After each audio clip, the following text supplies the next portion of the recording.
In today's video, I want to show you how to save a sound on TikTok. So to save sounds on TikTok, this is what you have to do. The first thing you have to do, you have to open up your TikTok app. So let's open up my TikTok.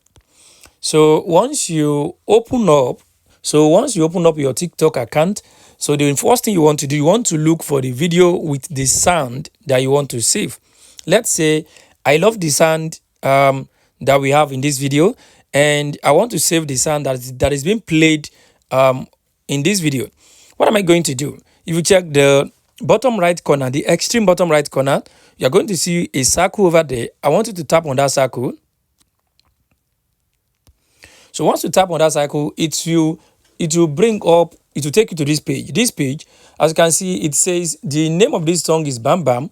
This is the name that was used in the video that I just checked. So if you want to save this sound, what are you going to do? If you check the right side here, you're going to see where it says save. You just want to tap on that save.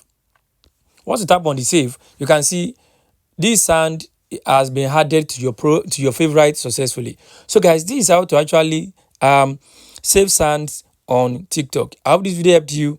Thanks for watching.